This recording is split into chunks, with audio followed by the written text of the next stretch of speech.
Ruh ini sejatinya sudah tidak merasakan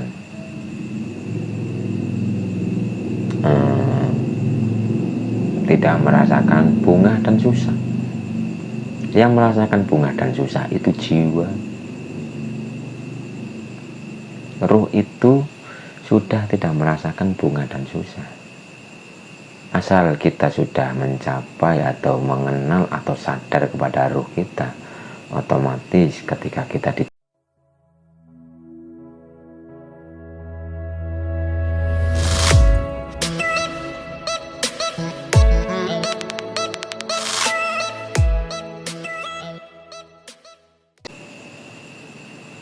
berdamailah dengan diri kita sendiri. Cintailah diri kita sendiri. Ikutilah tuntunan diri kita sendiri. Bertakdimlah kepada diri kita sendiri.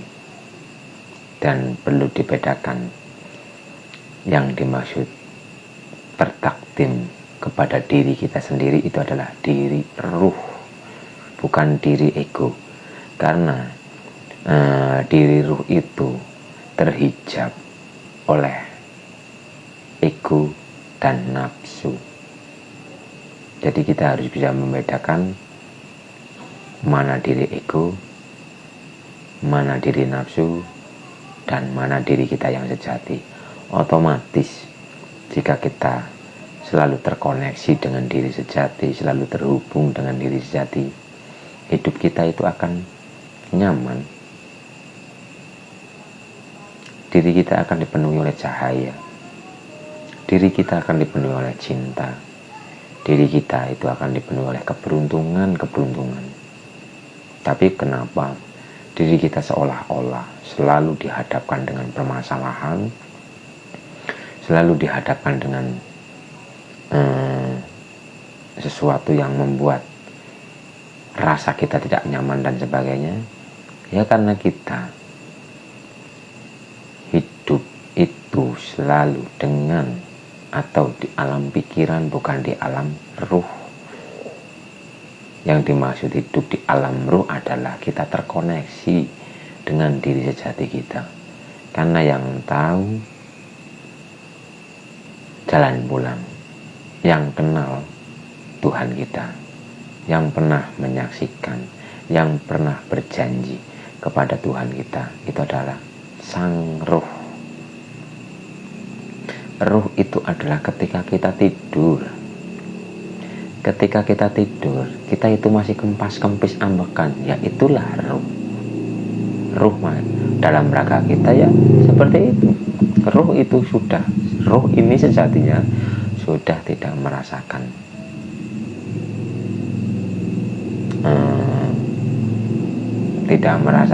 bunga dan susah. Yang merasakan bunga dan susah itu jiwa. Ruh itu sudah tidak merasakan bunga dan susah. Asal kita sudah mencapai atau mengenal atau sadar kepada ruh kita, otomatis ketika kita dicaci maki, kita sudah tidak marah, kita bisa menerimanya, kita bisa memaafkannya. Jika kita disanjung dan sebagainya, kita sudah tidak senang, kita sudah biasa saja. Itulah diri ruh. Tapi diri jiwa itu masih marah ketika dicaci maki, masih marah ketika mungkin mendapatkan sesuatu yang kurang nyaman dan sebagainya, dan masih senang mendapatkan pujian dan sebagainya. Itu diri jiwa.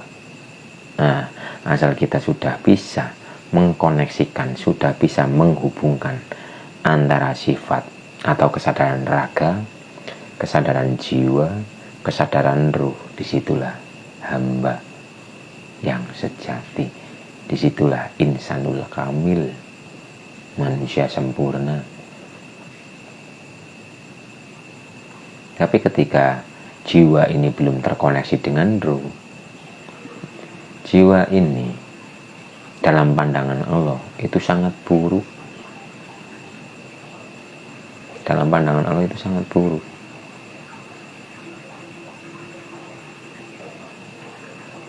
Jadi yang dimaksud manusia adalah makhluk yang paling sempurna adalah ketika kesadaran raga, kesadaran jiwa, dan kesadaran ruh itu manunggal, terhubung, terkoneksi.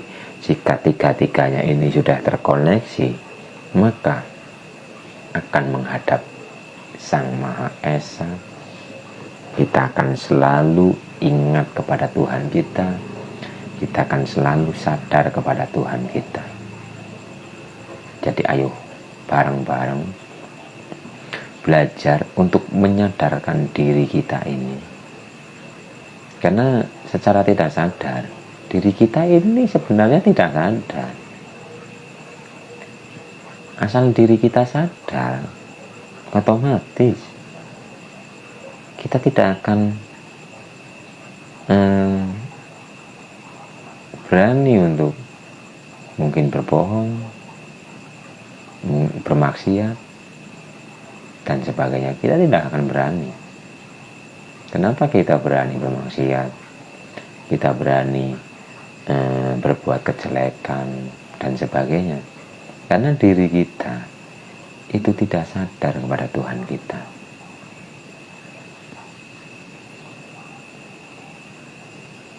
Jadi yang membuat hidup kita sengsara, menderita dan sebagainya, sebenarnya itu bukan Tuhan kita, tapi diri kita yang jauh dari Tuhan kita.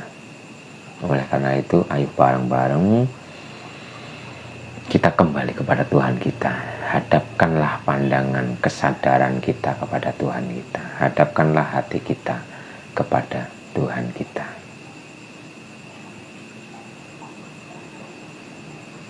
Agar hidup kita itu dipenuhi oleh rasa damai, ayem, tentrem.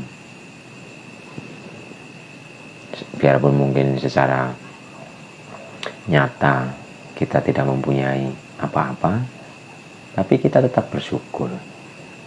Kita tetap menikmati. Lah wong nyatanya sejatinya kita tidak mempunyai apa-apa. Semua ini hanya titipan.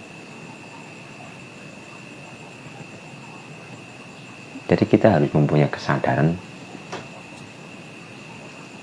kepada Sang Maha, kesadaran murni.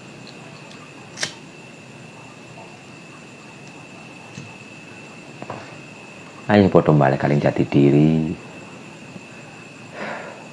Sing uripe galau bae, sing rasane mumet, njrimet dan sebagainya.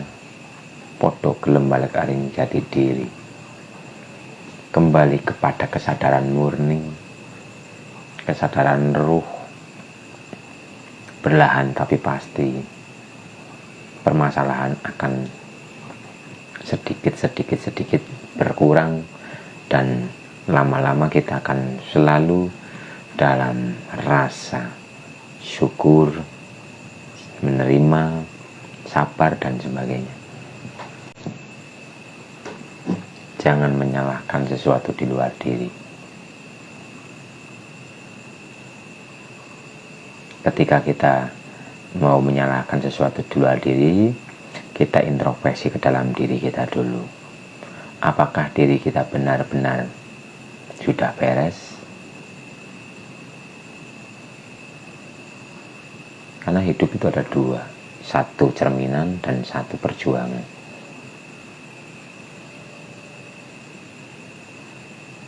Perjuangan itu adalah ketika kita sudah mengenal diri kita, kita sudah menyaksikan Tuhan kita, maka kita akan berjuang.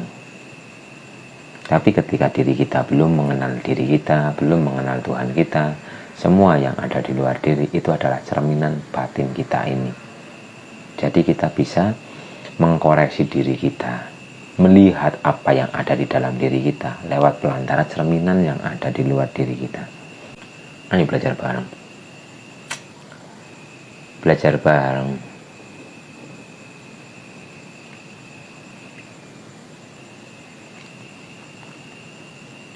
Ubah partikel-partikel dalam diri kita. rubah. Yang mungkin darah kita yang sudah menjadi molekul negatif, kita rubah. Merubahnya itu dengan cara kita selalu berpikir positif. Kita harus selalu berprasangka positif. Kita berafirmasi yang positif-positif, berkata-kata yang positif-positif. Otomatis darah, molekul darah kita, partikel-partikel dalam diri kita, DNA dalam diri kita itu akan ada perubahan sedikit demi sedikit, perlahan tapi pasti. Diri kita itu akan, atau molekul diri kita ini akan berubah. Yang mungkin tadinya sel-selnya itu rusak, yang mungkin partikelnya itu negatif, molekulnya itu mungkin jelek dan sebagainya, asal kita bisa menjaga pikiran kita, menjaga rasa atau prasangka kita agar selalu positif, otomatis organ kita, partikel-partikel, molekul-molekul dalam diri kita itu akan memperbaiki dirinya sendiri. Ketika partikel molekul dalam diri kita ini, energi dalam diri kita itu sudah baik, sudah positif, otomatis kehidupan di luar diri kita itu akan baik pula.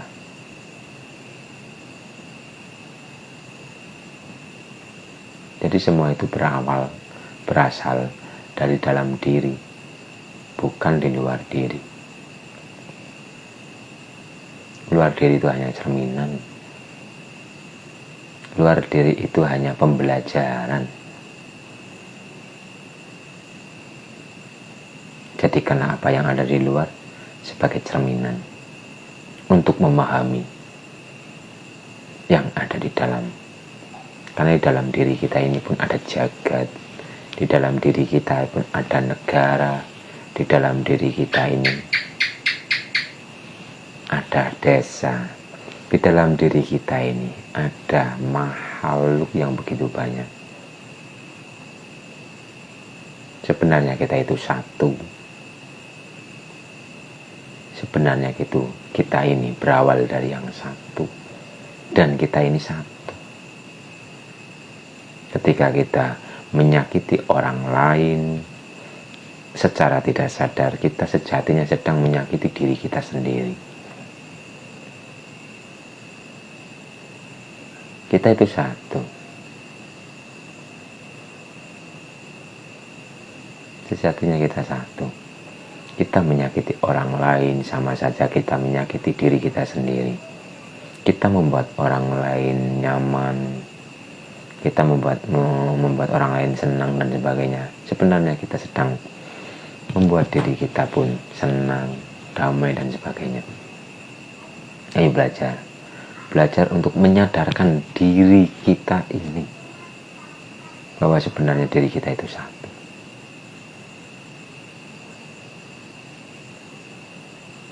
Kita itu berasal dari yang satu. Kita itu air dari samudra yang sama. Kita dulu-dulunya itu pernah berjumpa, kita dulu-dulunya itu pernah mungkin bersendau gurau, tapi kita sekarang berpencar, terlahir di daerah masing-masing, tapi sejatinya dulunya kita itu satu. Ayo kembalikan kesadaran itu kembali. Jangan saling membenci, jangan saling menghujat, jangan saling bersaing dan sebagainya. Tapi kita harus bersatu, kita harus saling mendukung, kita harus saling menasehati satu sama lain.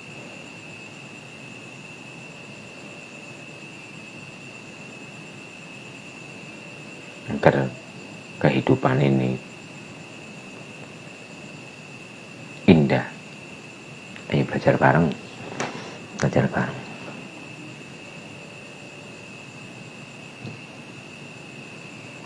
belajar memaklumi, belajar sabar. Jangan sampai kita mempunyai sifat sombong, biarpun itu hanya sangat sedikit. Sombong tetaplah sombong, biarpun itu sangat lembut. Jangan sampai kita dikendalikan oleh kesombongan tanpa kita sadar.